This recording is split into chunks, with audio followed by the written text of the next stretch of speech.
Hi. Tonight we are just using the room, so if you don't hear well enough, just raise your hand and we'll talk louder. Okay, because we don't want to interfere with Gina's in the middle of doing a class training, and we don't want to interfere with her real job. So that's why we had to turn our sound system off, because it was connected too well. So tonight we had a speaker to talk to us about tomatoes. And without further ado, I'll have Jeff introduce our speaker. And if we need, there's chairs over here, and if you need more, we've got some. There's 2 seats right up front. Perfect place to be. Oh, good evening. So tonight we have the pleasure of hearing from Axel Cooper, who is a lifelong culinarian and a native Hoosier. He grew up in the rural Harrison County farming community, and early in his food service career, he spent 2 years working in Portland, Oregon, where he got interested in the small farms that brought their wares to the back doors of restaurants. He returned to the family farm, where he spent a decade building up a robust garden market. And at one time, he served a community-supported agriculture venture where members pre-order food from farms ahead of time and then have it delivered as the crops come in. He has also served 2 farmers markets and over a dozen high-end wholesale accounts. He now splits his time between supporting the family farm and mentoring middle school aged young people at Community Montessori, where he explores what it means to inspire subsequent generations. Tonight, he's going to be talking about that subject that is dear to many of our hearts. Let's talk tomatoes, using a slideshow presentation originally put together by Lisa Smith, master gardener extraordinaire, the operator of our evening technology, and one of the driving forces behind our pollinator day. So thanks to you both. We're anxious to hear what you have to say.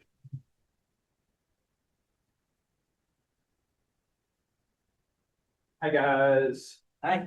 Thanks for having me here, and especially thanks to Lisa for putting together this presentation, because I went through it thinking I would edit some things, and it's so comprehensive in terms of bullet points that I learned a lot from it. We're not surprised. Most of my experience with tomatoes comes from the production side. As was said, I grew a market garden for really about 15 years, and 4 small farms that do market gardening kind of things. Tomatoes are usually they're the money maker. They're the things that the small farms make the most of their profits with. Currently in like small farms, that's followed second by sunflowers, cucumbers, or the other things that market gardeners will make a large amount of their profits from. So tomatoes became the cornerstone of our market gardening enterprise. And we planted, by the time we started scaling back a few years ago, we were planting around 1,000 plants every year that were maintained by really 3 people. You would have one, high schooler or artist who was between jobs or something of that nature come out and help us with our pruning and our trellising and that sort of stuff. But I learned a lot of things and let go of a lot of idealistic ideas about what it meant to grow tomatoes and what varieties did well. So hopefully that will be the experience I'll be able to share with you as we go through this. Initially, there's some information here about tomatoes and where they came from. They're from South America, discovered in the Andes Mountains and taken over to Europe for a time and then brought back over to this continent. And something that was interesting to me is that they were grown initially because they looked nice, because they were ornamental. And it took a while for people to figure out that they could eat them. And it also said in here when botanists classified them, they classified them in the nightshade family, which is a lot of poisonous plants. And that was part of why early tomato growers thought they were something just to look at and whatnot. Figured out later that they were delicious and we could eat them. Something not included in here is that I think they were really, a lot of people canning tomato juice was a way of having shelf-stable water when water sources were unreliable. So a lot of people would can a lot of tomatoes just to be able to stay hydrated. because of the acid content. I'm gonna kind of go through these more quickly. I'm assuming most people want to know about growing more than history. This book is a fantastic resource for variety selection. This guy, Craig Leherlier, is all the small farmers that I learned from.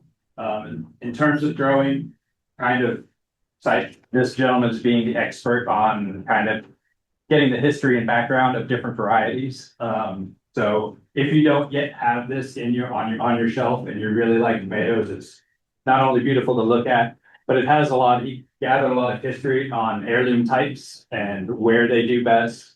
And I think that's kind of, in my experience, the most important part of growing heirloom tomatoes is to find ones that are from a similar climate to where you are. That way you won't have to do a lot of special things to keep them happy. So some things to think about when you're picking what types to grow. Everybody wants to grow what I guess people think have decided are the two best flavored tomatoes, which some of you guys might already know are Cherokee Purple and Brandywines, which a lot of people say they're the most sweet, have the most umami, robust flavor. And subsequently, they're also kind of the most finicky of all tomatoes. They're the ones that get all the diseases. They need to have everything that they need. They need good airflow, all the things. So they're really challenging to grow. And a lot of people will buy those wanting the best tomato possible, put them in the ground, and then watch them slowly die over a short period of time, which was what I did when I first started farming. I came out of a restaurant career and I wanted to grow the best flavor to everything. And so I was planting celeriac and all these other challenging things that I had no idea were so difficult.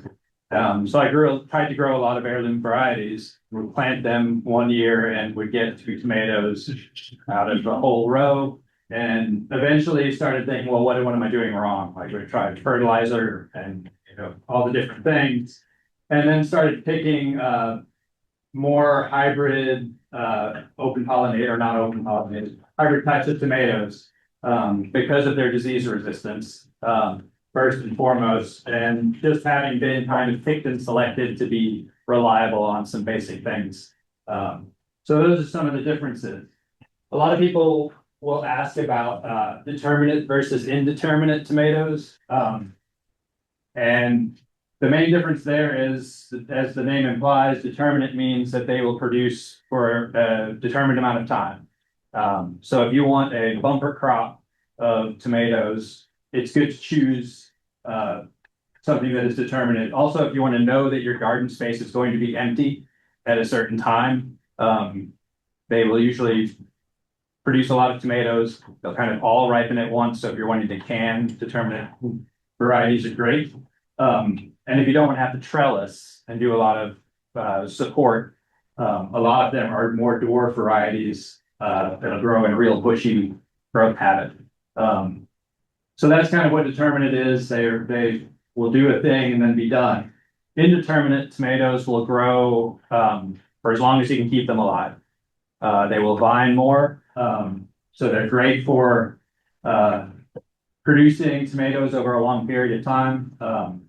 And they will want to climb something or be trained up something, or they'll sprawl all over your garden and dismiss your idea of paths and do all those wonderful things that tomatoes do. Other reasons to look at, and there's a great slide that has information on maturity rate. What kind of tomatoes you like to eat if you want to make sauce, if you want a slicer, if you like to put them in your salads, if you like to eat them like apples with salt on them. That is all size, shape, and color. But maturity rate is fairly important. Here's more information on determinate and indeterminate. I'm actually not really familiar with semi-determinate tomatoes. Maybe they're a longer season. They set fruit over a longer period of time instead of having this one big bumper crop. I'll talk about this before we get into maturity, days to maturity, which I feel like I'm in a room full of master gardeners. There's probably a lot of information you already know. Days to maturity is a great tool for planning, having a successive harvest. So being able to have tomatoes in your garden for a while. But this open pollinated versus heirloom, or hybrid versus open pollinated versus heirloom. I've always thought of these being the same, open pollinated and heirloom. They come back true to type. So if you're saving seeds, you will mostly have a tomato that's the same as what you grew. Hybrid tomatoes are something where somebody in a laboratory in a breeding program has decided, I like the way this tomato is real vigorous, it grows really well, it's disease resistant, but it doesn't taste very good. And then they have another tomato that doesn't perform very well under disease pressure or any other circumstance, and they like the flavor of it.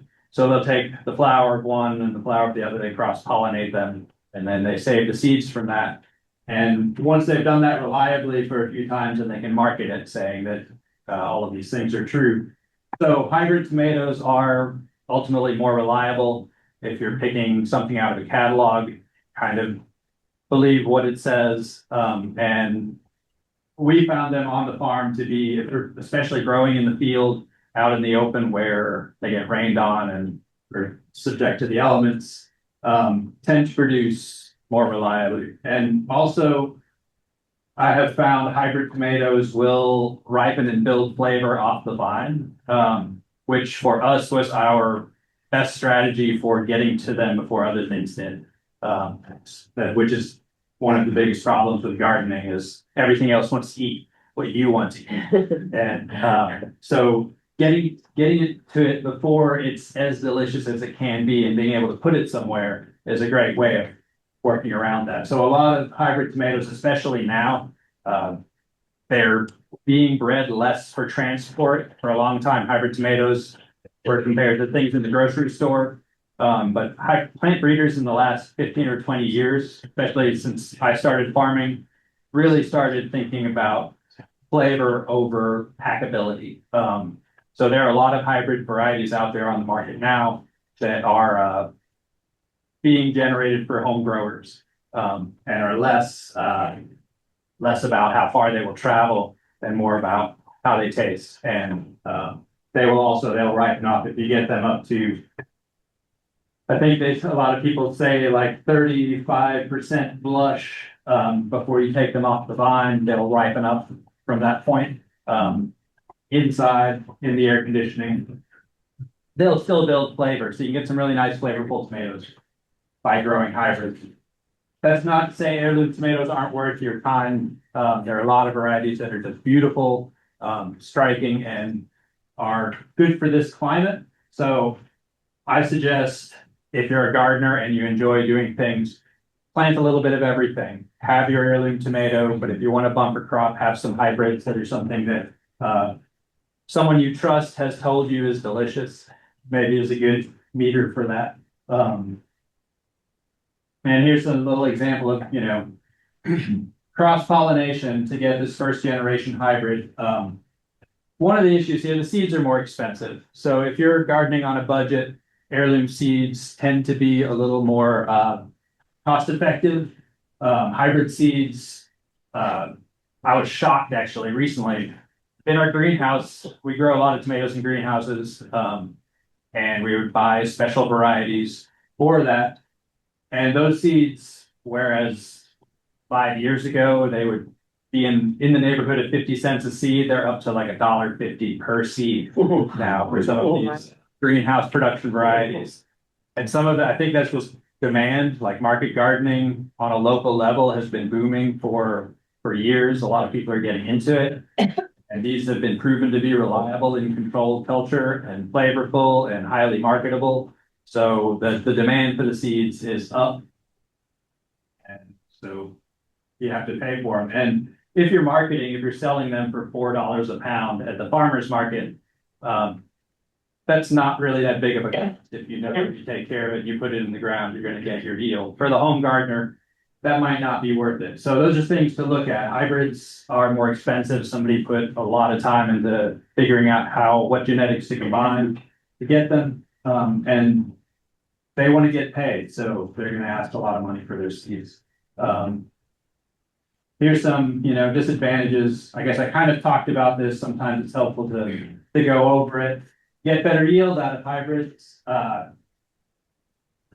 This was interesting, and as we came across this in our farming career, trueness to type, generally the hybrids, you're getting what you're getting. If you're buying an heirloom seed even from a reputable grower, we got a lot of seed from ENR Seed in Monroe, Indiana, which is a Mennonite company. And oftentimes we would plant something from them and we would get something completely different. So more of a guarantee with buying hybrid seeds than heirloom seeds. And then if you're saving seeds, there's a potential that they get cross-pollinated with something else and you might get a slightly different variety than you were expecting.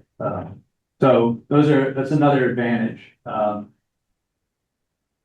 Common misconception. We talked about this at the farmers market every week to at least 3 or 4 people over our market booth, where people didn't really understand what genetically modified organisms were and thought anything that was hybridized qualified.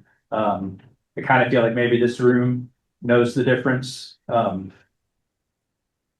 if you're just hybridizing a plant, we're not actually taking something out of its genetic code and inserting something else. To my knowledge, you guys might correct me, but I don't think there are tomatoes available on the open market that have been genetically modified. But what that would mean is that they would insert, like the BT corn has a pesticide genetically inserted into its genetic code. So if a corn borer tries to eat the corn, the toxin is already in there for it, and so it will die. And that's the level to which we're talking about genetic modification. I think they've done that with cotton. There's a lot of beans, soybeans that are genetically modified where the pest gets at it. It will be done for. So then, we're eating that same stuff, and that's one of the issues that people have with genetically modified. Hybridizing has been around for as long as we've been growing things, we've been choosing what we want and kind of changing the genetics. So important distinction. And open pollinated stuff that comes back. And again, it's more prone to disease. They haven't been bred for disease resistance. So, a tomato that is named like Hillbilly, West Virginia, for example, it was named that because it was passed down from generation to generation. It's a great tomato. I've had success with it in the greenhouse here. I've not had success with it out in the open where it gets rained on. So there's, maybe it doesn't like the super humid environment, or if you get a really wet year, they're more finicky. So maybe choose a few different ones, but plant some hybrids for your reliable crop. It's kind of that's my suggestion. This is a good point in the bottom here. They may be more prone to physical issues, cracking and cat facing. My experience is a lot of this stuff is conditional. It has to do with what your growing year is like and how much water it's getting, how reliably they're being watered, or if you get a really heavy rain, you get a lot of cracking on tomatoes. And this is something that I kind of came to. Market gardeners on a small scale now are largely growing their tomatoes under roof in a greenhouse, just to be able to control the elements. And they're able to then culture a lot of those kind of issues out. So that'll be different, I guess, if you're growing out in your garden, managing the elements can be more challenging. But in my experience, I don't know that heirlooms are affected more or less. I've planted hybrids out in the field and had them do a lot of this sort of stuff.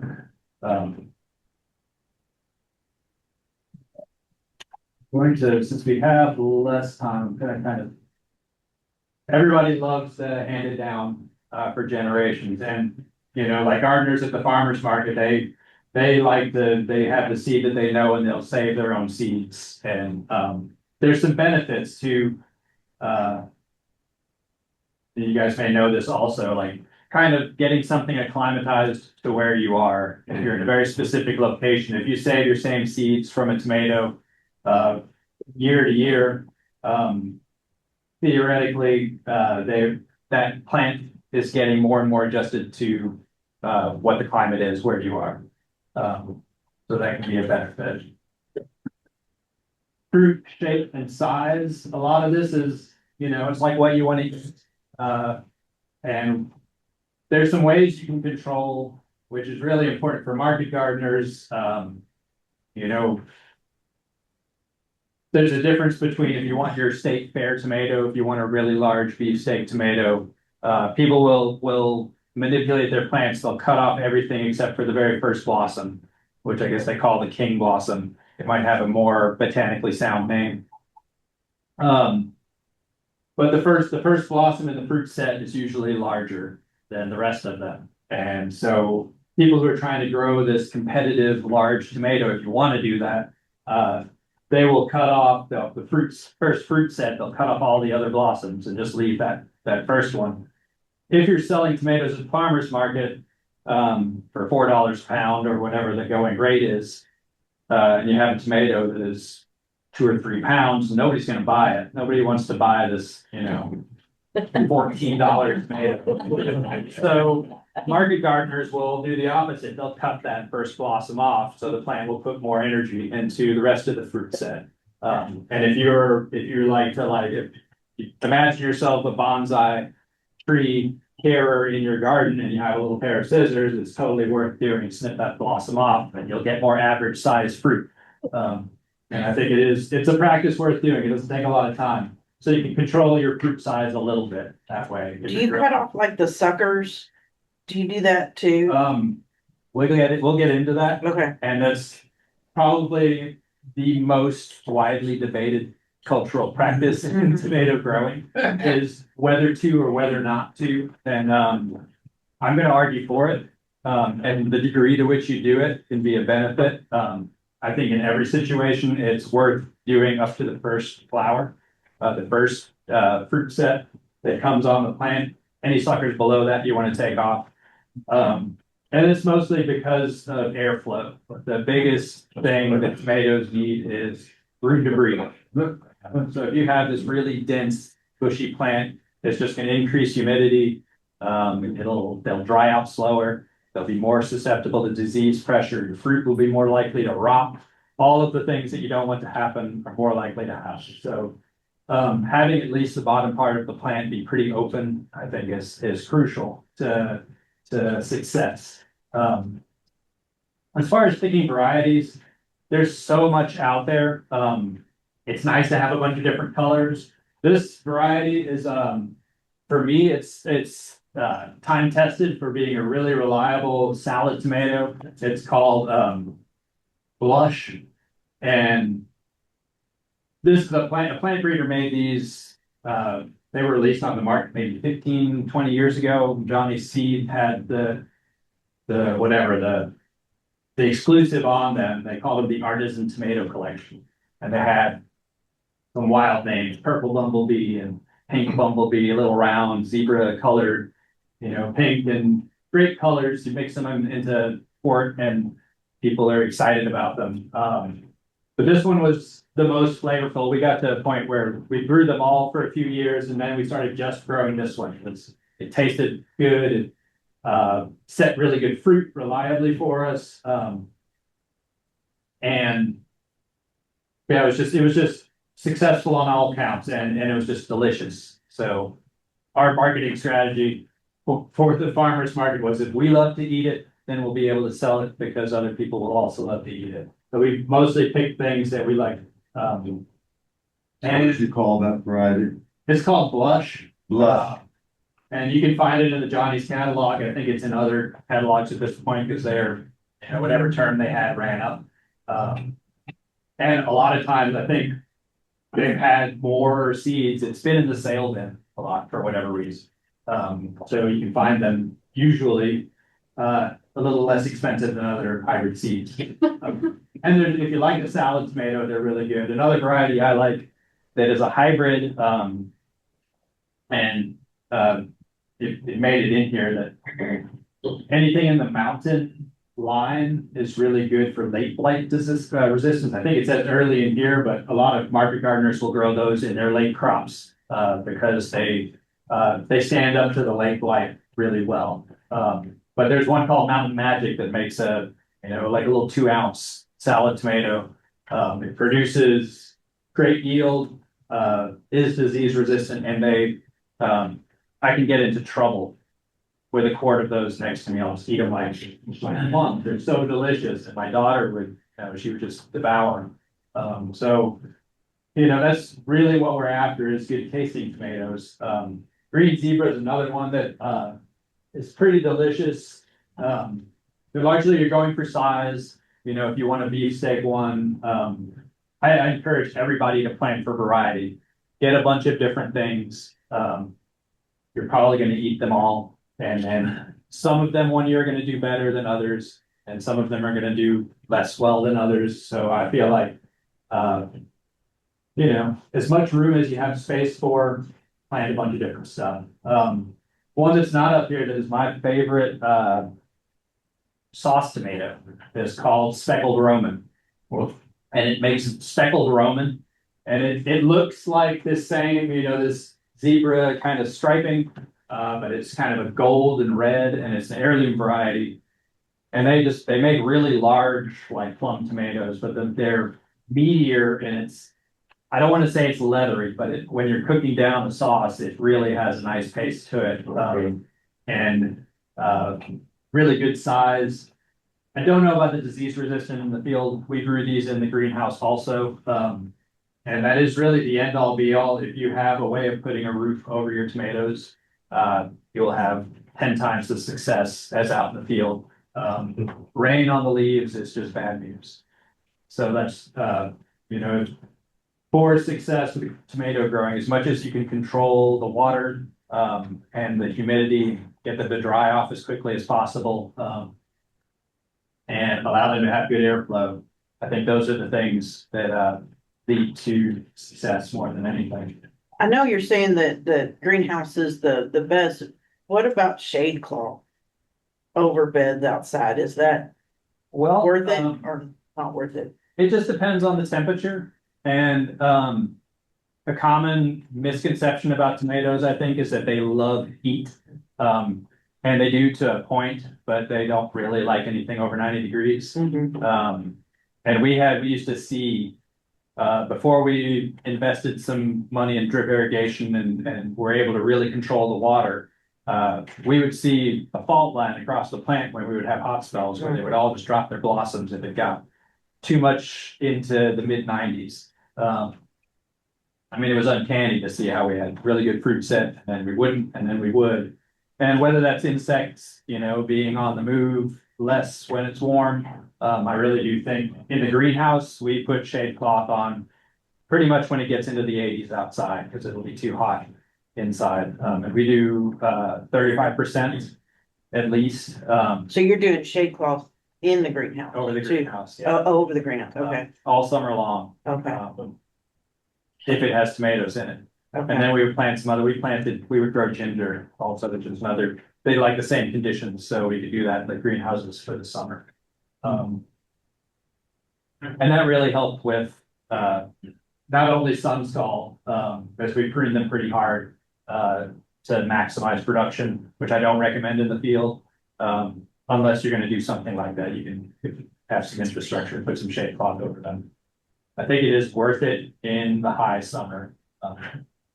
And here we talk about days to maturity.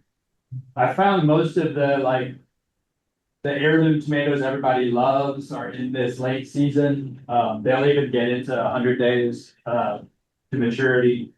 So you can kind of early in your garden planning do some succession planning here, where if you're planting all your tomatoes at once, you really want to think about having a few that are 70 days to maturity, a few that are more in the mid-season, more in the late season. I've gotten to the point when people ask me about growing tomatoes. I feel like growing several successions is crucial. If you want to have an extended harvest, we kind of started, thinking about in our garden, all tomatoes were indeterminate tomatoes. They all, we would get 2 or 3 weeks yield out of them in the field, and then we wanted to have another round coming behind them.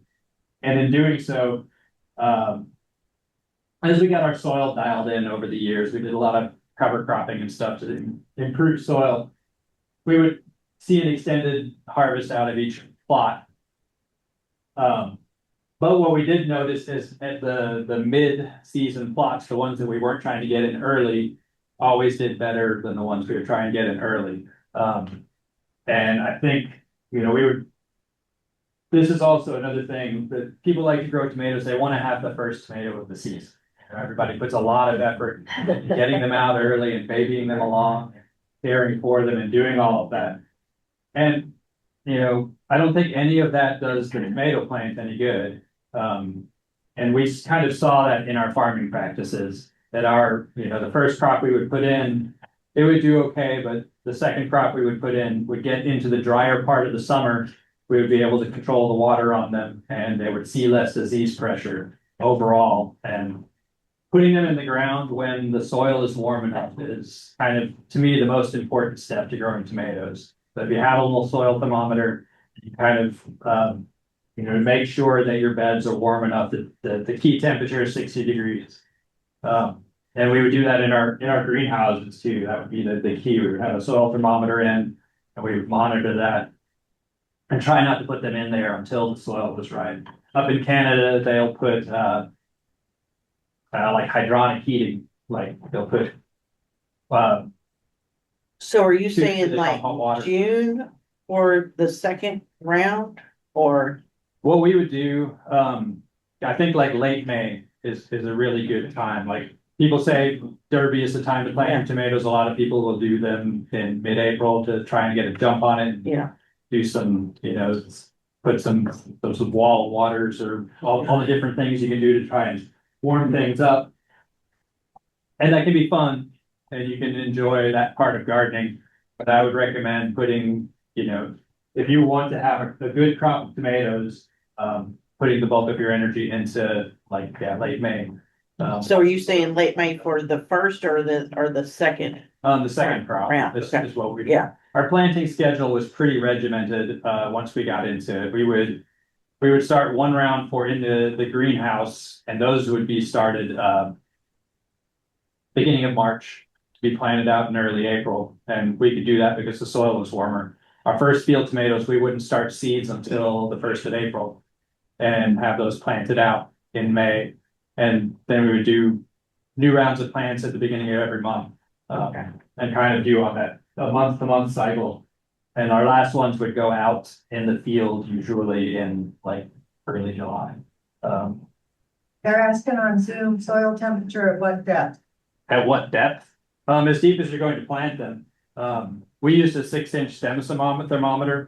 We actually did have experience with, it's in your presentation here. If you have leggy plants, you can lay them over and bury them in the soil.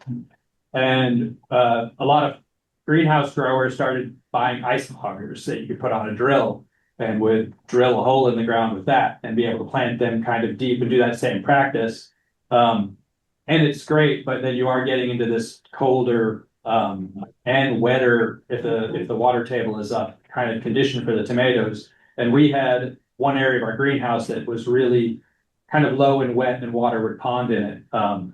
And so by burying them too deep, we had them kind of in cold, wet conditions and had disease pressure on an elevated level just in that area in the greenhouse. It was noticeable. So I recommend not planting them too deep. We actually started kind of backing off that as a practice. It was really nice and easy for planting to get them in the ground that way. And if you have a plant that's this tall and you think, oh, we'll get it all the way in the ground and have all this great roots. But the ground is colder down below. Early in the year, the top part of the soil warms up quicker. So really about 6 inches. I think you mentioned later in this too, that working up the soil brings cold soil to the surface. So, another thing that we got into was laying, black tarps down out in the field in order to warm up the soil in advance. It also, helps reduce your weed pressure, to put a black tarp down. And we would put those out usually at the end of the season, where we wanted our tomatoes to go in. And then, peel it back right before we would plant, and the soil would warm up quicker. That would give us a little bit of an advantage. Whether that's good for the soil is kind of under debate now. A lot of people are finding that, choking off all the natural elements to your soil has some negative effects also. But doing a small level of that in your garden using a piece of landscape fabric or something like that, I think it has a lot of benefits and is worth giving a shot. Especially if you're, not leaving things out to deteriorate or, using them as a tool and you take them up and put them away when you don't need them. But soil temperature is super important. There's another tomato myth here is that they're some lower or higher in acid. People like to say that all the time at the farmer's market, they gravitate towards yellow tomatoes. They thought they were less problematic if you had acid issues. And they're all kind of the same. It's the balance of the amount of sugar that's in there. And a lot of that is based on nutrients. I found that, the same variety of tomatoes in conditions that aren't great, if they don't have the food that they need, they're not going to taste like much. So making sure that you're getting a soil test, all the fundamental things are as important here as anywhere. You want to get a soil test. You don't want to add things to the soil you don't need to add to the soil. All the things we learned in the Master Gardeners program apply to your tomatoes. It's just general good practice to take a soil test, see where your nutrients are, and make adjustments.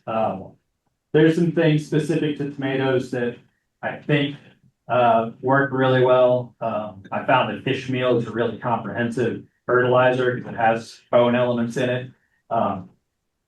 And I think that does improve flavor. We would put Epsom salt down, which is another thing. Kind of helps to keep your magnesium balanced out. And you can kind of add that. And I think that improves flavor also. But again, this is like watermelon growers say you stop watering your watermelons a couple of weeks before you want to pick them. So they'll have concentrated flavor. And I think if you're managing water, watering a couple of days ahead of when you want to harvest and harvesting and then watering right after that, really good way to manage the flavor of the tomatoes also, because you're not loading them up with water right before you're taking them off the plant. And so you have a little bit more flavor. Does anybody have questions? I feel like it's a good place to pause. We can have, do more Q&A afterwards. I feel like color is largely like it's aesthetically pleasing. People like different kinds of things to look at. I do feel like some of them are, the green varieties do tend to be less sweet than some of the other varieties. Some heirlooms I found don't ripen off of the vine as well and don't build flavor. Some of these hybrids, one that's not up here that I think is a really good one you can get from Johnny's Select Seeds is called Martha Washington. Is a pink hybrid, and it is a really good all-around flavor tomato. Really reliable in the field. It ripens off of the vine really well. It stores really well. And it's all around a pretty good tomato. So if you're wanting to get results for your efforts, it's really top tier hybrid for flavor. And then I think somewhere in here, Black Crim was another one that's a hybrid. It's a heirloom, but it's also, we found it to be pretty reliable in the field. So if you're choosing transplants, this is true for all things. Tomatoes are no exception. If things are on sale, they're probably not good. If you're getting late in the year, this gets tricky. If you're wanting to do a late tomato crop, the plant stores are probably out by that point. They're done. So it's hard to get really good plants. I really do encourage people to start them from seed. Especially if you're doing the late thing, you don't have to keep them in your house as much. You can have them on your porch. You can have them outside and get them used to, they get naturally hardened off, so you don't have to baby them along the way so much. I think there's a whole lot of advantages to, putting the bulk of your effort into later, still doing some early things, but,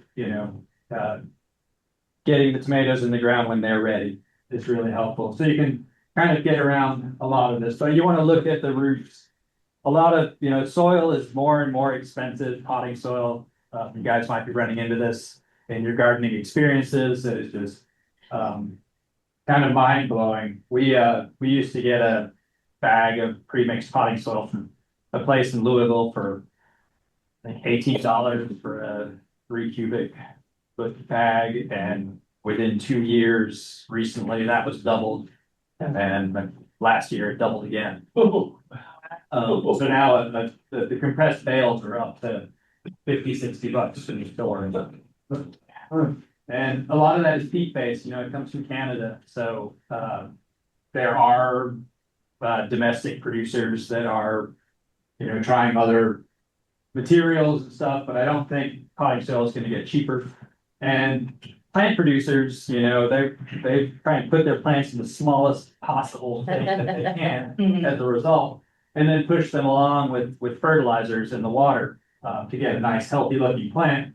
So right out of the gate, you're buying a plant that's dependent on that, and it's not really stood on its own 2 feet, so to speak. So, in our plant production, we would try and really get them in the ground before they were root bound. We used containers that did the air pruning and found that to be really helpful. And really just kind of time it to where they never got to a point where they weren't getting what they needed from the soil and weren't getting stressed out and searching in the pots too much, running out of food. So I think that's another advantage to starting your own plants. It's worth the time to have a few containers. And avoiding leggy specimens. This is a hard thing to do, growing them on your own.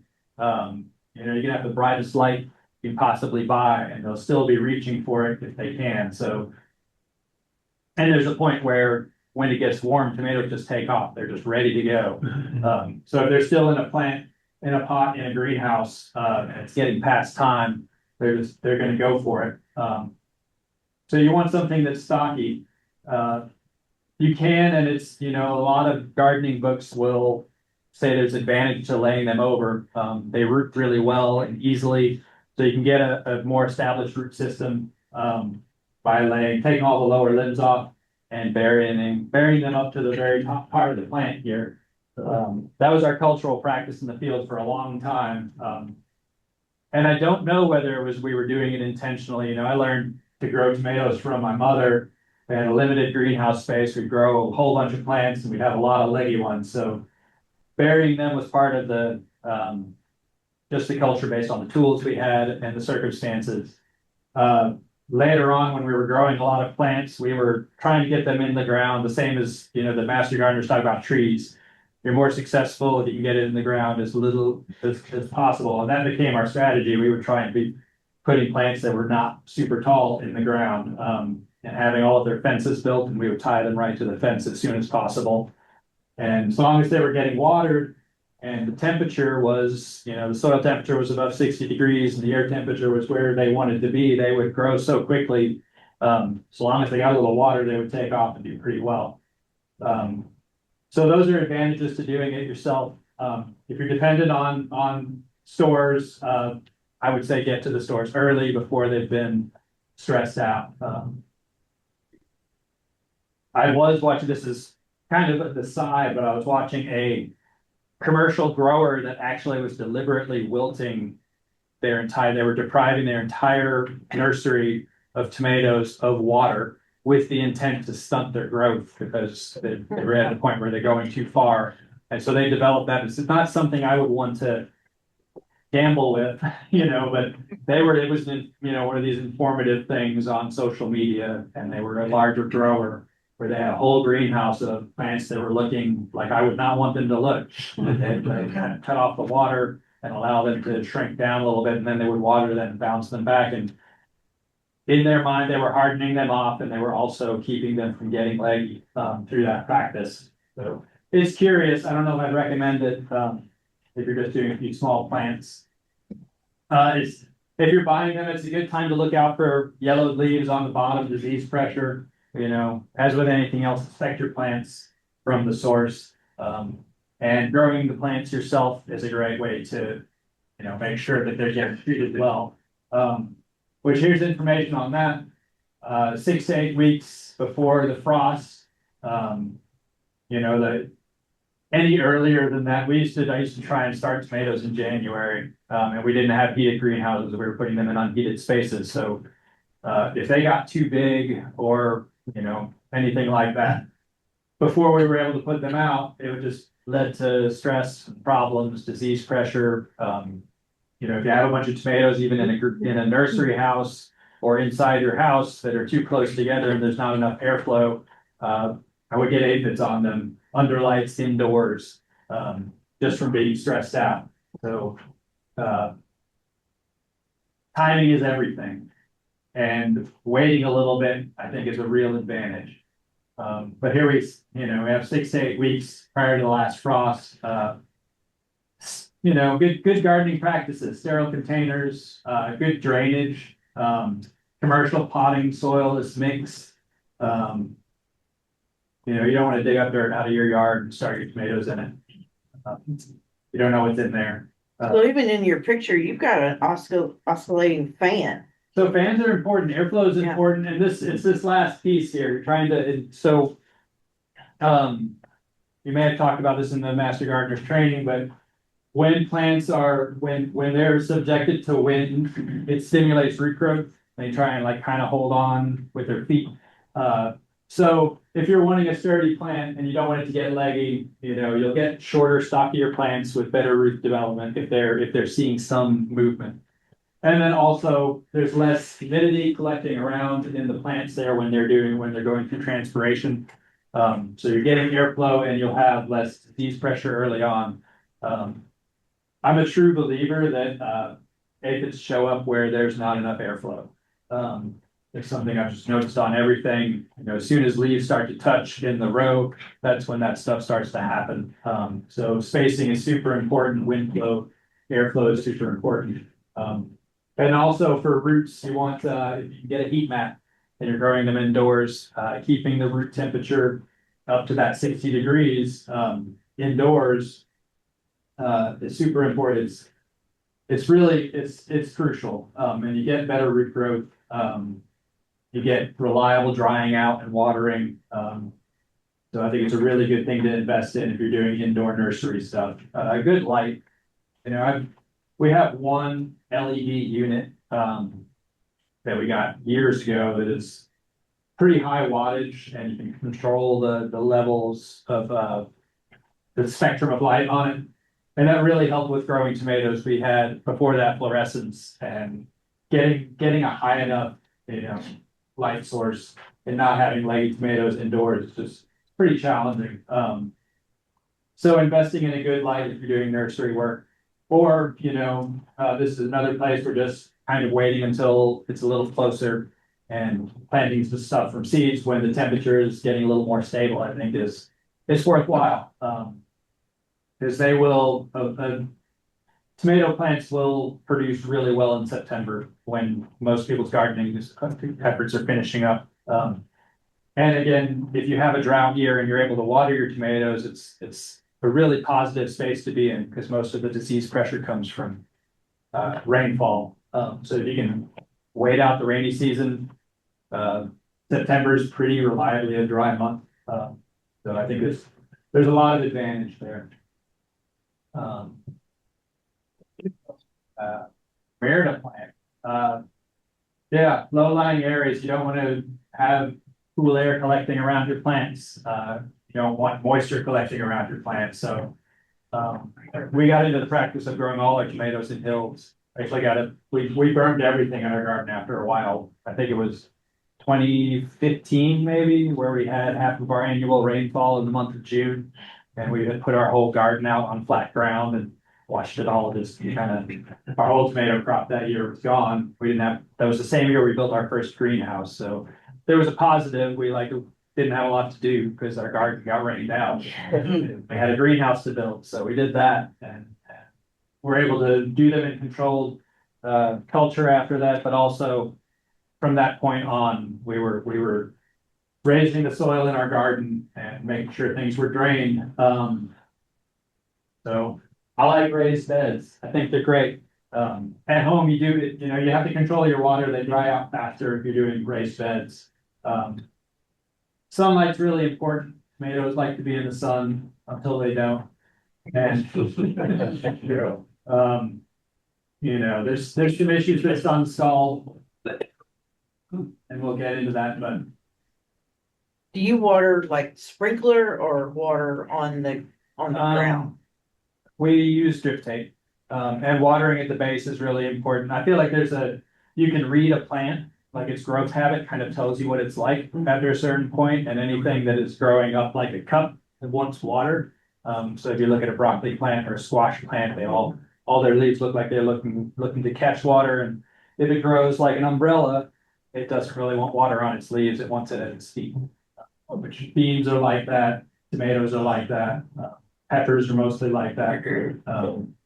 So most of the disease pressure, I feel like farmers have proven that by moving their tomatoes indoors for reliability. Water on the leaves is bad news. And every time it rains, these drizzly days and stuff like that, all of the market gardeners kind of get on edge about their field crops. And most of them have moved away from field tomatoes entirely. But if you're gardening at home, water at the base for sure. Lettuce likes to do water. It likes wet leaves and wants it. A good soaker hose goes a long way. You don't have to get fancy irrigation.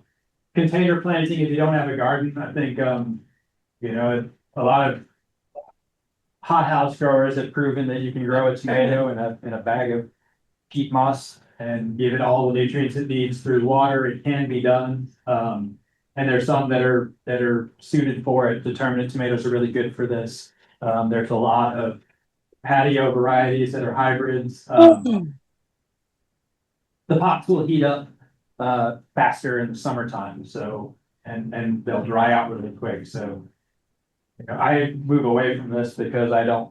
I live in the city now, and we do a lot of gardening. We tried some things in some bags and whatever, and it takes so much watering. There's a lot of maintenance there. But it is possible if you have a patio, and you don't have a garden, you can grow some tomatoes in a container. Treat it like a house plant. Take care of it. Pay attention to it. And again, use growing mix, not soil out of your garden. Find some. Well, I'd say this, but don't buy your soil at Home Depot. I've been doing this school garden, and the kids were looking and comparing prices, and it was like, oh, we can get this stuff a lot cheaper than we can, from here. So they sent me to Home Depot to get potting soil, and we put tomatoes in containers for a plant sale, and they just sat there and they didn't go anywhere. They were not growing. So, do some research, find a reputable company that has a well-balanced soil. Find a successful gardener and find out what they use. So it's always reliable. Find somebody who's successful and ask questions. That got me, it saved me a lot of heartache over the years. When to plant, we talked a lot about this already. And calendars are placed, averages are really important. You're kind of rolling the dice to some degree. I love the whole concept of phenology, where you're balancing the air temperature days, like how many growing days have you had. And I love the old adage that you plant your corn when the oak's leaf is the size of a squirrel's ear is a really good way of reading other plants around you. To know if that's just telling you if the oak tree is happy and it's warm enough. It's a really good way to manage that. And I think having a first, second, and third plan will also lead to better success. You know, having a few rounds of plants, having an early batch, and then the real batch, and then a late batch, you get, you know, just increases your chances for success. And keeping records, you know, I think is super well worth your time as a gardener. Take note of what's happening, what's working, and then you can kind of pay attention from year to year, whether you think things are right. I found like rain trends are something over the years were kind of reliable at certain times of year. We would have weather patterns that were similar, and we could kind of, you know, kind of plan around that. But the best date is going to change, and refer to Purdue publications. They have pretty good information. And here's this, here they say at 2 inches, for seeds at a 4-inch depth. We always put our soil temperature all the way in the ground and tried to wait in the greenhouse. It was easier to get to this 60-degree soil temperature. This says nighttime temperatures are above 45 degrees. I think that's it's a good rule. For venting tunnels, we would do the same thing. We would close them every night until it got above 50 degrees at night. And that was a pretty good rule. And then we had to, you know, having a greenhouse that you're doing winter production in is like a milk cow. You have to open and close it every day to keep it from getting too hot. And so when we got to this point where the temperature is above 50 degrees, it was like this load off the mind. We just leave them open and not have to worry about it. So paying attention to your daily temperatures is super important. We just had, what, 35 degrees here a few days ago. The tomatoes will survive that, but will they be happy and do well? Kind of stunts them, and then the diseases can get ahead. And yeah, turning the soil over brings the cold dirt down below to the surface. So it's good advocacy for no-till, using a good digging fork to aerate down below, and then just turning over the topsoil or digging a small hole for what you want to put in. It's really great, great practice. So these are also things covered in Master Gardeners. You know, if the soil plumps, you don't want to work it. You want it to be moist. If it's real dry and you're just pulverizing and half of it's blowing away, something might not be right there. And you don't want to compact your garden soil. This is all scale dependent. If you have a small backyard garden, you're probably using hand tools and kind of managing things that way. If you have a bigger garden, you might have already studied a lot of this stuff. Whether it's specific to tomatoes, you know, I don't know that they particularly like really chewed up soil more than anything else. I found that once they're ready to go, they'll grow in just about anything, so long as you can manage your weed pressure. There's a little bit on soil rotation or crop rotation.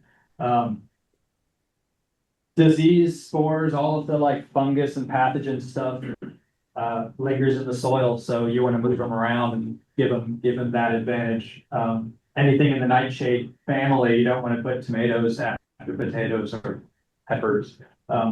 That said, we grew tomatoes in our greenhouses many years in a row, and did so successfully without, you know, too much disease pressure. We got into a lot of downy mildew late in the season, and we've kind of been not growing tomatoes in the houses the last few years and just started doing it again to give them a break. And our ideal was to eventually get to 3 greenhouses and then just rotate through that way to satisfy the 3-year break that you kind of want to get between your crops. So recommended, keep track of where you're planting things. This can get challenging in your home garden, but it's worth doing. And my father is somebody he's grown tomatoes every year in the same place every year for as long as I can remember. That's 30 years. You know, he still gets some tomatoes.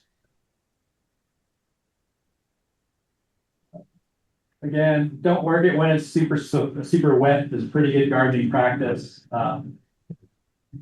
You want things to be dry. There's a whole lot of problems with using a tiller box, something that's inverting the soil. Do you guys kind of already know that this is worth talking about? You know, anytime you do this, to bring more weeds to the surface, you create more work for yourself. In our area, we have really heavy clay soil, and the more you break it up, the more finer particulates you have. And then if you get a heavy rain, it becomes concrete on top, and then you have to spend a lot of time breaking that up. So there's another reason not to really, not to work things up any more than you have to. With tomatoes, you're putting a transplant in the ground. I've yet to meet anybody who direct seeds tomatoes. Maybe they're out there, but any advantage you would get from breaking the soil into really small bits kind of goes away if you're transplanting. So. We're here about an hour. Really? Yeah. Okay, well, thank you. I can, thanks for that. Hardening off transplants is another, I feel like most master gardeners kind of know that you can't take a plant from your light shelf and put it in the sun and expect it to do well. It won't be able to handle it. So easing them in and out of harsher conditions, bigger light, stronger lights and all of that, super important. Transplanting on a shady day. So I guess maybe if we're about out of time, talking a really important thing. And trellis. We have a bunch of questions. Let's answer some questions while there's, I guess that's probably a good thing to do. Lisa's got some on chat, and if anybody else has questions. Sure, let's do that before we. On chat. We took care of the ones on. Oh, you've already answered that. Yeah. Does anybody here have specific questions? What about worm castings? Talked about fish meal and you ever use worm castings? Yeah, we use, usually we'll use them in the nursery, less as a fertilizer. We'll add them to our potting soil Yeah, that's what I was wondering. and then make compost tea out of them. We get, they're kind of expensive, Yeah, I feel like, as a fertilizer. So it's not something that we want to dump right in the field. Yeah. As far as, you know, in terms of farm economics, we would find some sort of compost. We would get bulk compost from Fresh Start in Louisville.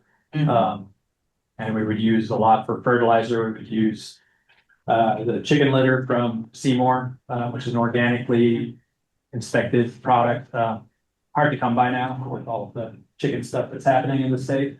Where have you been, my worm castings baby? are kind of expensive. Where's my I girl? feel like it's a really good side dress. You been hanging It's out? well balanced. So if you are trying to do fertilization, which I didn't talk about a whole Come lot. on, come on. Eating as soon as you have true leaves, I with missed you. fertilizers, one of the You things coming? in this presentation. This is something too, pressing the plants in or not. This is a highly debated thing amongst the farmers. know Whether you- you should pack your plants down or not. Some people think it's essential, some people you should think you shouldn't do it at all. And we get together at conferences and talk about those things.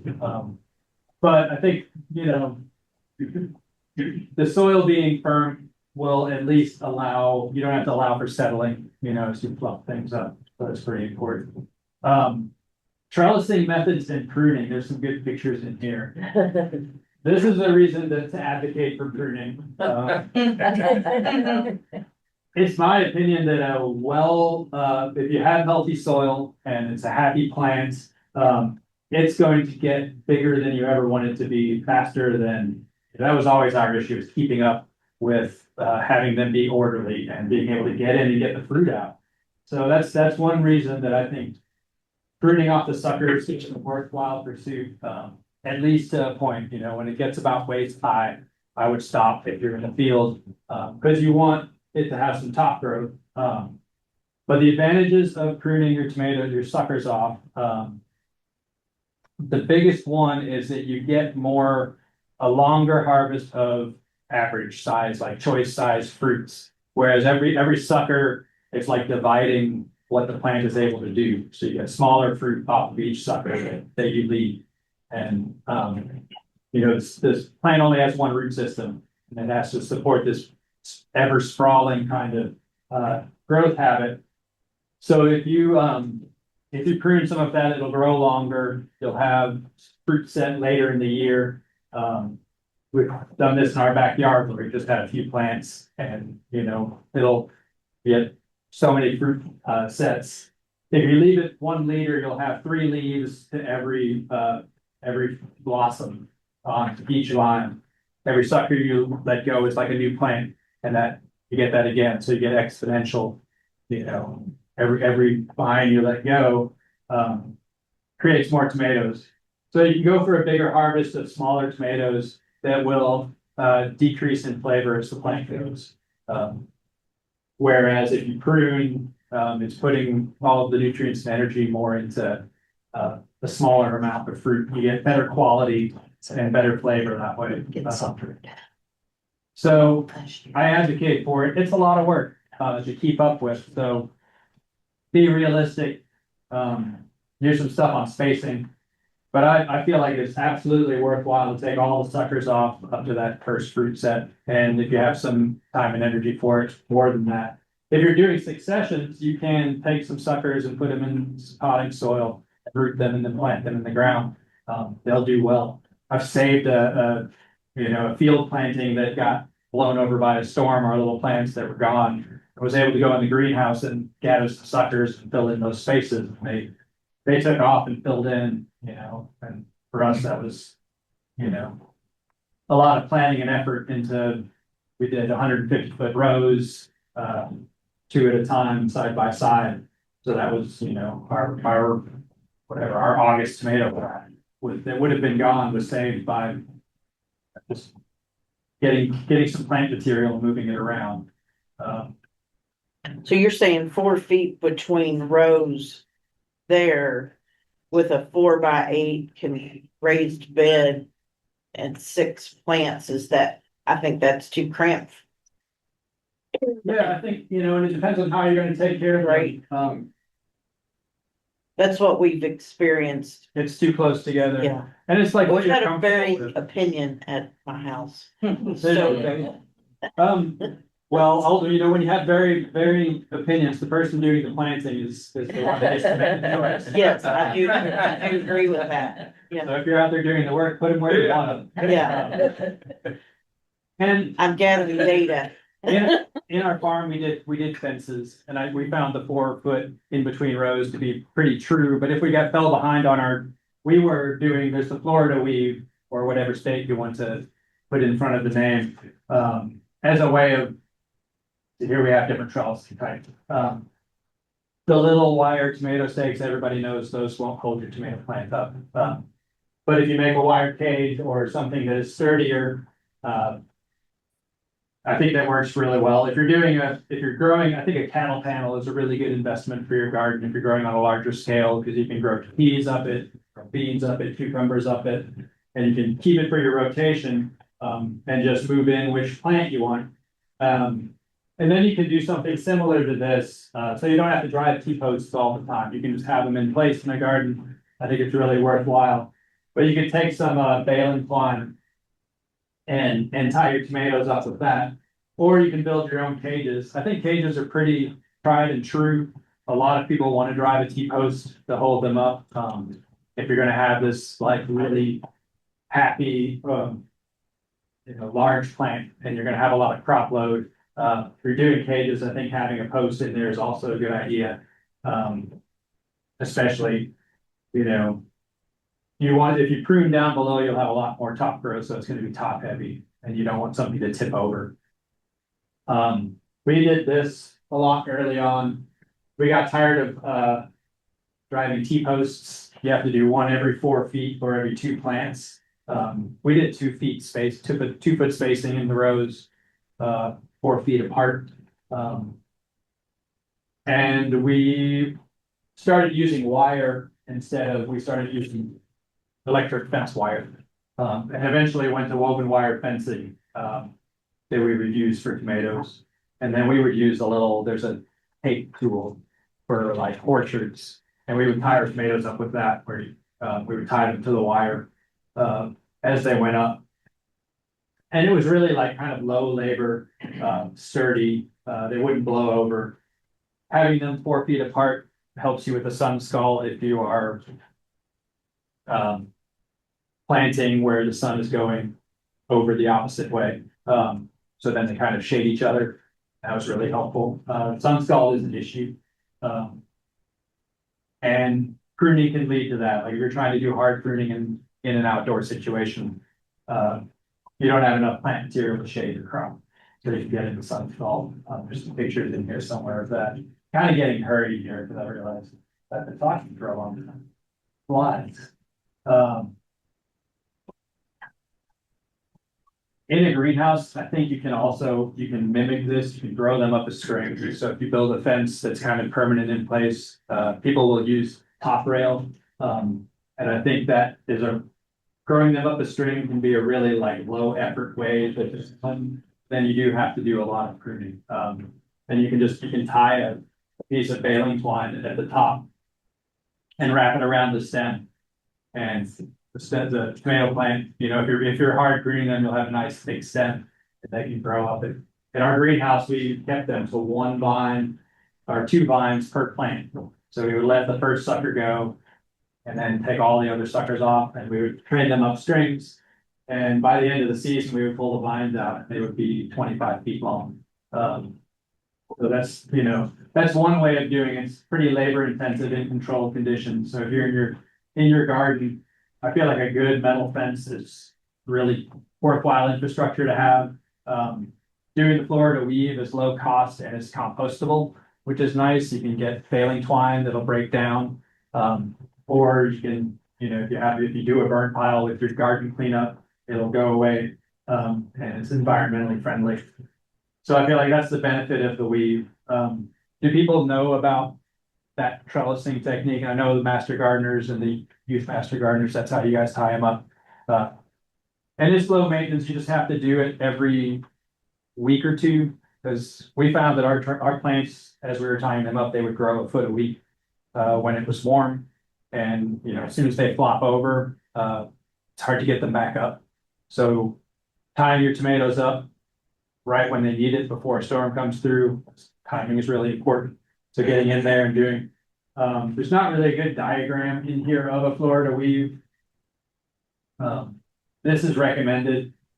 Get some wire and make your own cage. And again, here they have two stakes. A lot of people feel like one stake's okay. As a farmer, I got tired of driving T-posts in. My shoulders didn't appreciate it all that much. So we tried to figure out ways to do less and less.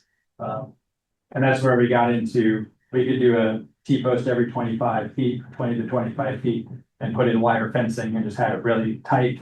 And then we would tie the tomatoes to the fence. And that worked pretty well. It's super important to keep them off the ground. If you let them sprawl, they'll be happy, the plants will do well, but your tomatoes they'll be more likely to rot. We want airflow.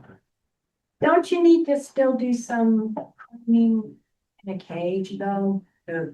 I think so. I think pruning is, I guess reasons to not prune is that some people will say that cutting them invites disease in.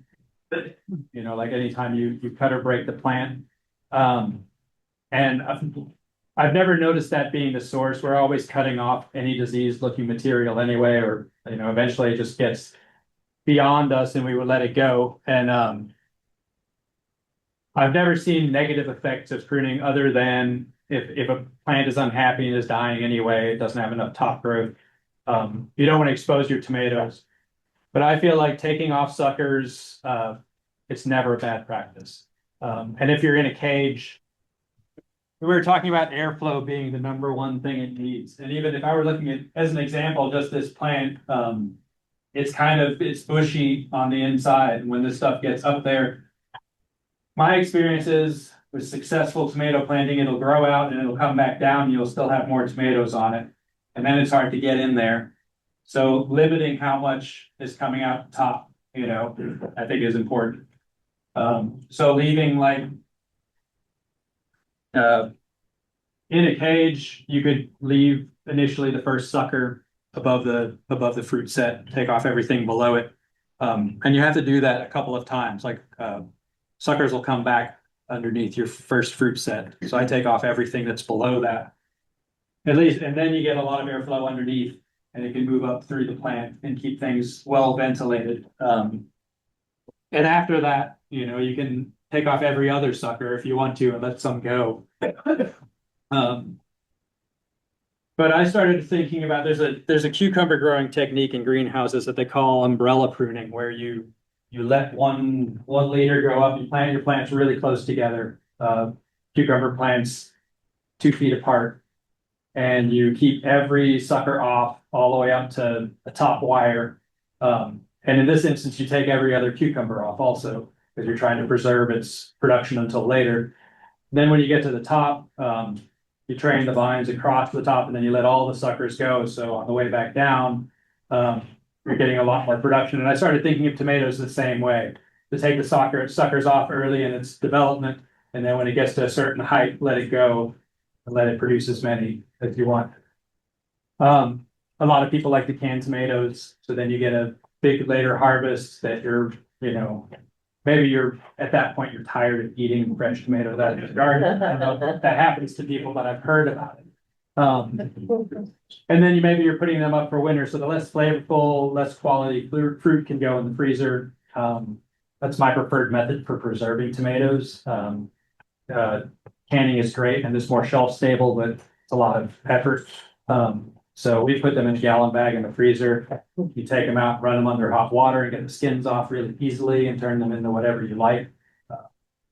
So that's my preferred way to hang on. It's also more likely to eat out of the freezer and more likely to have a jar of tomatoes sit on the shelf for 5 years. My family is less into these fruits than I am, so where I used to feed them tomatoes, now my daughter's not into eating like spaghetti and stuff like that. When she was little, it was great. Now she wants other things, so they tend to sit around. So we're on like an hour and 15 minutes. So I know you got a lot going on here.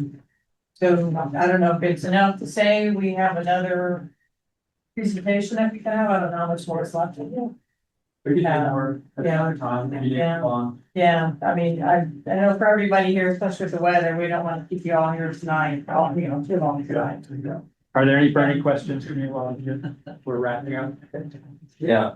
What do you use for weed control? Weed control, I used mulch, like straw. I progressively went through hay, which was the absolute best, but I was bringing in things. It had a lot of nutrients in it, so hay is a mulch will feed the plant. Then we moved on to straw. And straw is great for, I think suppression is my preferred method. There's also some stuff in here about if you're dealing with potato beetles. They can't navigate straw mulch, so they emerge and they struggle and they fly away before they find your plant. So there's some benefits to straw as a mulch. I really like mulching for tomatoes. Eventually, we joined the less environmentally friendly revolution and started planting in landscape fabric.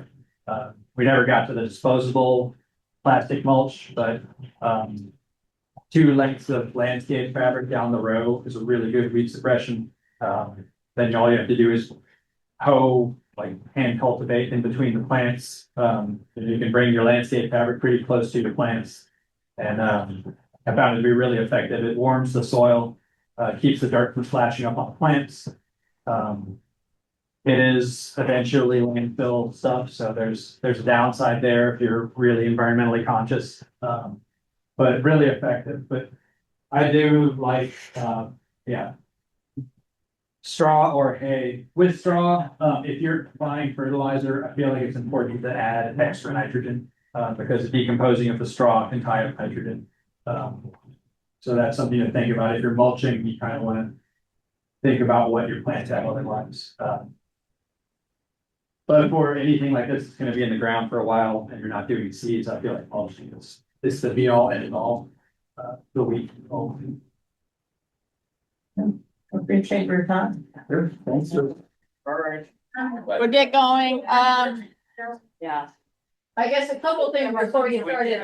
If you don't know who I am, I hope I'm loud enough. I'm Veronica Wright, Vice President this year. Okay. All right, you feel okay? My name is Veronica. Shelley's on the Purdue trip. to England and Netherlands. And if you see our Facebook page, so it's a little advertisement for Facebook, go check it out because there's this new flat. What is it? Rusty. Rusty. So she's posting a lot of pictures of him going around all these gardens out there. So look for that. Also interns, if there's interns in the room, I'm not familiar with them. I didn't go to the training, so we got one. I think I have had two. Welcome. Glad that you're here. Don't normally last as long, but we have a lot of great information and also is definitely a wealth of information as well. So thank you very much. But I'm just gonna call to order to our meeting.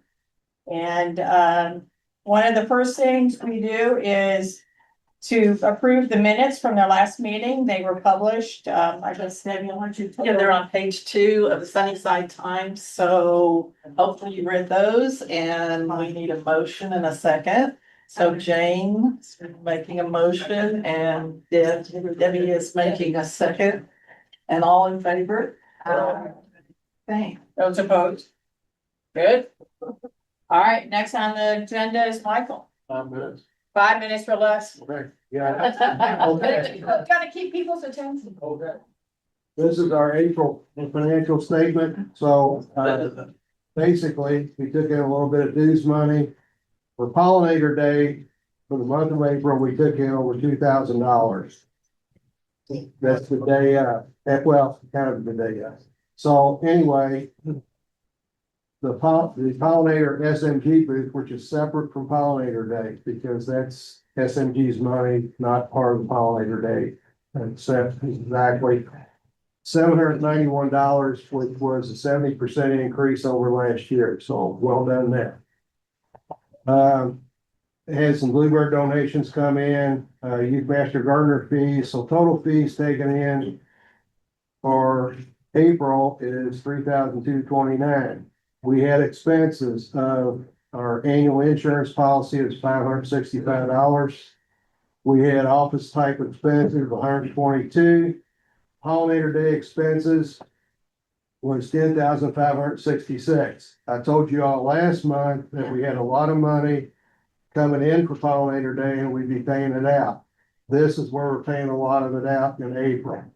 We still got some settling up to do. We've returned a couple things. We'll still have a few more bills, so it's not quite settled out yet. We had program expenses of different programs, $194, and de minimis expense for Tomato Festival. So total expenses $11,451. Operating revenue was a negative $8,222, which was expected. We had other revenue, which was interest income, the Kroger and Panera, Kroger community, quarterly check. We had a fundraiser with Panera. It was about $130. We got 25% of income off of that. So, some picnic fees, some tour fees. So other revenue was $359.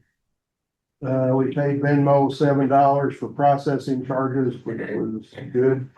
So the net for April, $7,870. Okay. Let's go to the next one, which is the year to date. There was also a question on chat. I got a What's the question? What percentage of pollinator expenses are reimbursed with grants, et cetera? This year, all of it. So the year-to-date report will show on pollinator day, got year-to-date up there. No, just a second. I think I read chat and do that all the same. Oh, I can't see it on my screen. No, it's up there. Yeah, there we go. that year to date. That's good. Okay. Yeah. Year-to-date with, you got a little bit on dues. Year-to-date with pollinator day, all sources of income, 26,138. That's pretty much gonna be it. There might be a couple odds and ends coming through. Pollinator day booth is up there. Donations, those are just General donations, $175. We had other, planned funds come in, Bluebird Trail, Open House, Youth Master Gardeners of $664, and Youth Master Gardener fees of $250. So total year-to-date revenues, $28,128. Okay, the expenses, we had, some outreach expense, technology expenses, so that's $780. Insurance, which I already talked about, office expenses, which I talked about. Next line item is, the pollinator day expenses, which this is close to the total, but it's not, it'll go over, probably go over 20,000. $19,865. So the question online was how much money came in from grants? Basically all of it, because we received grants this year of $18,650. We've had expenses of $19,865. When you apply for a grant, it's like throwing a net into the pond. You don't know if you're gonna pull anything out or not. This year, we pulled something out in a big way. We weren't expecting it. We got $8,600 from Meta, so that's why things are so favorable. And the difference between what we've taken in from Pollinator Day and what we've paid out rolls over to the next Pollinator Day. Pollinator Day, at this point, is basically a year-round planning and executing and getting up. So it continues on. We have a reserve going into next year. So the balance we've got in positive cash off of Pollinator Day is not for us to spend for us. It's for Pollinator Day only. Any question on that? I got a minute left. Program expenses $554 and total expenses of 22,450. So year to date, we're 5,668 ahead of the game. If you take Pollinator Day out of that, we're about $800 or $900 low, less. And that's where we would expect to be anyway. One last thing, I'll go through the balance sheet with you. Okay.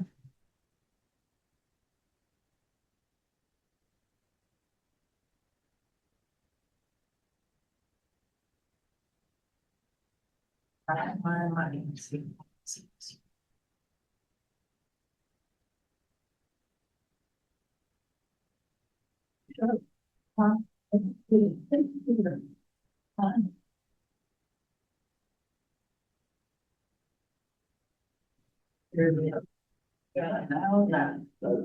we're talking about that.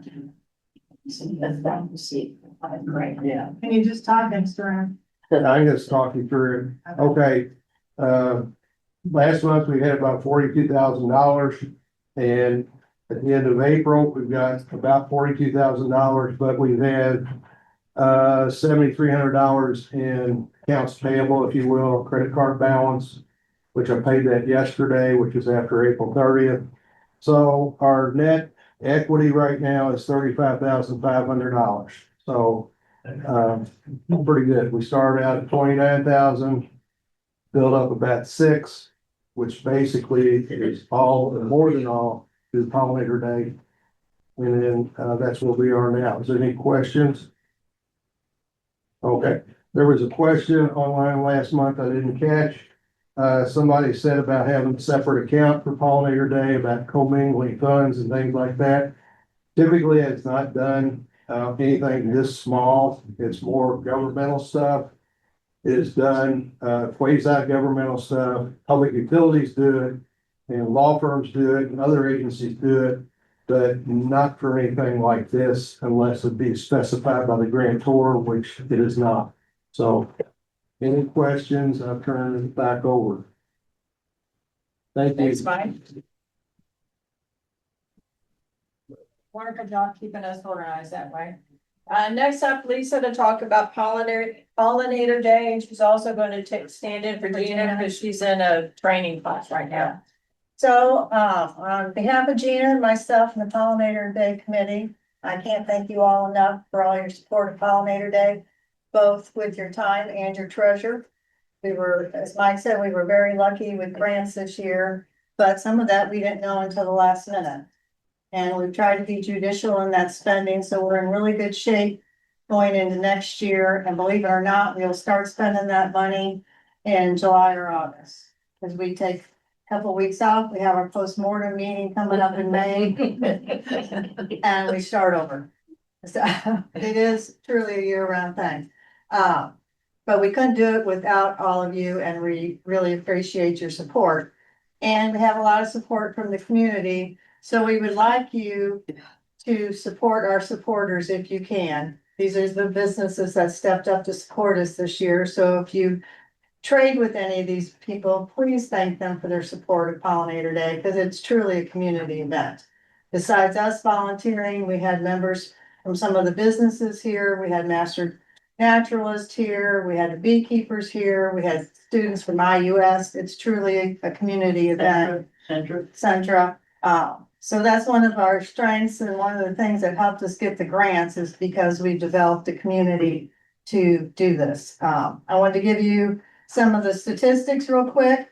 We had just over 2,300 guests through the front gate, which is a record. I think we're about at peak, and we're perfectly happy with that. Because this is a great crowd. We can handle this much higher in attendance, and we'll be on the struggle bus. Also in attendance, we had 170 volunteers this year. So you just can imagine the number of hours we put in to managing the volunteers, hoping that everybody had a good day. We had 21 other nonprofits and 7 for-profit vendors. We did have people in the rear asking some questions about people's experience. We've asked the kids just simply if they learned anything or not. 476 out of the 477 youth that responded, they responded in the affirmative that they did learn something. There's one in every crowd. 425 of the 440 adults who took the survey answered yes, and most of those that answered in the negative said they were just here for the free trees or to buy plants. And they didn't visit the educational booth, so not learning something was their fault. Majority of those people said that they would implement something that they learned today. And common themes included installing pollinator habitat, planting trees, limiting pesticides, and using native plants. I will ask if you have any pictures from Pollinator Day, if you would send them to Sarah. She's collecting them all for us. You can either send them to email, or I can get you her Google number and you can text them to her. And then we were having our post-mortem. I think it was May 27th. I put it on my calendar today. 26. Yeah. So if you have any suggestions of what we could do better, please be kind. We'll take constructive criticism if you would email that to me before May 26th. There may be a global reason why we don't implement that, but every year we strive to improve, and we do take those comments seriously. And a lot of them, we've gotten a lot of good suggestions from people who are out in the field, because Gina and I and the rest of the fire team can't be everywhere that day, so we can't see where the problems were, but we would like to improve those. So thank you all. Will that list be somewhere where we could, will it be in the newsletter or something, so we have a? Do that, I wanna, did we post this on Facebook once, Deb? We have not posted. We not, okay, and I was thinking maybe I made a note that we might be able to put that up there on our Facebook. Yeah, we talked Even about in the newsletter. we talked about printing these. Last year we printed them and nobody took them after the I meeting. think we should take them, and I think we should thank them, Yeah. and, but we need access to that, so, yeah, that's great. Okay, It's probably good on the newsletter. Oh, I'll see you what. I'll answer it. Sarah's good to send it to Yeah, us. I'll send it to her. Any other questions? Thank you all again. Thank you. Thank you. And I'm supposed to be Gina. Oh, sorry. That's all together. No. So Gina has some volunteer opportunities, or less just Sarah with Brighter Day, which is in Jeffersonville, has a Spring Fest coming up. Doesn't say the date. for K-12 families. They want, seeds and booths on beginning gardening, and it's from 10 a.m. to 6 p.m. on some date. I'll have to get back to you on that. So keep that in mind. I'll have Gina send that out, what that date is. And then the Floyd County Fair, My Little Farm, is June 8th through the 12th from 5 to 9 each day, and she's gonna need volunteers for that. So if you'd like to do that, send Gina an email. And then Savannah Smiles would like help with a community garden for their families. If you're interested in that, please reach out to Gina and she'll get you the contacts. Okay? Thank you. Thank you. All right. Do you want to go ahead and maybe? Whatever you want me to do. All right, a couple minutes. Debbie's got announcement on seed savers. All right, so. Seed Saver team has been really busy this year. We packaged 2,393 packages of seeds. Wow. We can't do that without all of you all. That can't be just the team that grows and saves seeds. I need all of you to do it. If you can, we appreciate it so much. 857 packages of the seeds went out to libraries. 1,536 packages of seeds went out on pollinator day, and I was out at about 1:30. It was the most seeds ever that have gone out. I had so many cilantro seeds and white yarrow seeds, I didn't think we'd get rid of them for 5 years. I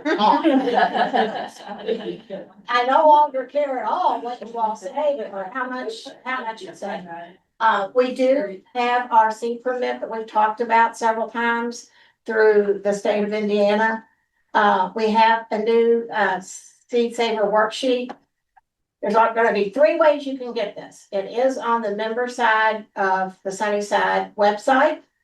I'm going to print some and put them over in Gina's office. As you go in the door, there's that rack on the side there on the left that holds things. I'll put some there, or you can email me. But if you do turn in seeds or seed heads, you absolutely have to use one of these. You don't have to fill out everything. We know that no one knows everything. There's only 3 required spots. And that would be the date, the month and year that you collected them, where you collected them, and that can be county. That doesn't necessarily have to be a street address. And definitely the name of the plant. If you all can possibly clean some of the seed heads and just bring us the seeds, that'd be great, because you can't imagine the work that it took to actually package 2,300 packages of seeds, doing the information, which generates the labels, which Veronica and Cindy both print for us. It's a lot of work. So if you can do the seeds, that's very helpful. If you cannot, we'll take the seed heads. But if you bring seed heads in either to the meeting to me or into the office, be absolutely sure they're very dry. They need to be laid out on a screen, preferably, or at least out on newspapers, and dry for quite some time before you put them in any kind of bag to bring them in here. Paper bag is better. Unfortunately, last year, a couple of times I was notified there were seeds here. I would come here, it'd be a plastic bag that would be all wet inside with gooey seed heads, which we can't do anything with that. So that's the trick to it. One other quick thing, we got such a nice note from the Jeffersonville Library. She thanked us so much for coming. I will skip down to what really matters here. It says, we have so many patrons who work long hours, are live on fixed incomes, and lack the time and transportation to buy what they need to grow fresh food. But with seeds, a little dirt, and the simple containers you've taught us to use, people report being able to grow some of the foods themselves. I thought it was really nice that we're making a difference. Yep. So, any questions at all, catch me anytime or email me. Thanks, Debbie. Sure. Next we got, Veronica, I had a faux pas. I forgot to tell you on that, what is it? The Spring Fest, that's May 23rd, Saturday, May 23rd, if anybody wants to go. My bad, I forgot that information. yes. Spring. So today is the drop dead deadline for the Farmington tour. Nobody dropped dead, okay? But if you want to go on that, it's $10 for those of you who are over 60. It's $13 for those of you who are under 60. We need that today. We're taking money for the picnic. That is on June the 6th, 4:30 p.m. at Perrin Park. You have until May the 22nd to turn in your money for that if you don't have it tonight. That's one more meeting, Alex. Or no? No, Not- for me. No, not one more, not the next meeting. Oh, my bad, sorry. All right, so June 6th is the picnic and the next meeting. Lee, you're up about bluebirds. You wanted to give us an update on bluebirds? If anyone has a trail that needs some boxes replaced or anything of that nature, give me a call. We've had a lot of trails, that have some age on them and they need some replacing, and I have replaced several. And a lot of you all have taken upon yourselves, which has really been a blessing for me to do it. If I just give you boxes, so anyway, we do have plenty of boxes, so that's not a problem. I also have with me, the weekly, monitor report. If you use these, want some, I've got a bunch, I just got them printed off, so. If you, just see me as soon as I meet, so, thank you. Thanks, Lee. Diane, You need. Oh, just a. okay, so, y'all know what I'm gonna talk about, right? We've got save the date cards already, so if you need any of it here, but we'll try to get you some more if you'd like some. Everybody knows it's, August 16th, right? And now that you're thinking about your gardens, your vegetable gardens, flower gardens and all, you're going to be thinking about the tomato festival and adding some extra produce to your garden so that you can actually, bring it in to sell at the tomato festival. Or think about flowers. Zinnias are always good to plant. There's lots of different flowers you can plant to help with to sell at the tomato festival. We also need volunteers who like to put flowers together in bouquets. I don't know if you saw it last year, we had this immense table, just full of beautiful vases with, flowers in. That takes a lot of work to do, so we need a couple more volunteers to help put that together. Usually that's the Saturday, that is the Saturday before the tomato festival. That's August 15th. Just a little bit of updates. Monday we have a tomato festival committee meeting at 1:30. And the primary thing we're gonna be doing is our tomato roundup. We have 374 seeds, tomato seeds out there, and they've grown into this nice tomato plants, it's hope. Of course, my cat ate a couple of mine, but there are a couple of cat fiasco, it's what happens with gardeners. But we've had extra, so there's lots of tomatoes that are coming together and they'll be going out to their forever homes. If you still haven't volunteered to provide a few of them a forever home, let me know. We'll probably get you a couple of tomatoes or more, anyway. And we've, the newsletter always has things that, you can do for the tomato festival. If you've got items for the gardening goods booth. And you have questions about whether it's what we should be selling, what is it sellable? Talk to Judith Mabella, she's running that for the booth, okay? And just let me know if you have any questions whatsoever, okay? About the tomato festival. I appreciate it a lot. Thank you so much. Oh, if you want to volunteer, we have a volunteer sheet out from the hall. thanks, that is out there. Thanks, Diane. I think that was all the announcements that we knew about, just some general business. I know there was an announcement about the new cookbook that's concentrating on squashes, melons and cucumbers. That deadline actually has been moved to June 1st. Just because Jean, she had some of her own health issues and we've extended that and just to help her out a little bit to put these together. So you have not quite one more month, but about just a little bit less than a month to get that to her. I know her email was listed. It was either on an email or it'll probably be in the newsletter. So you know where to send them to Jean Wolf. And if you look in our directory, you just look up Jean and you can find her email that way. Sorry. Yes. You said 1:30 on the 11th? Yes. Okay. Like that was all that I had. I didn't know if the board or anybody else had any announcements to make. I think we're good. So educational hours, 1.25. Yeah. 1.25 on educational and then business. 1.25 and volunteer.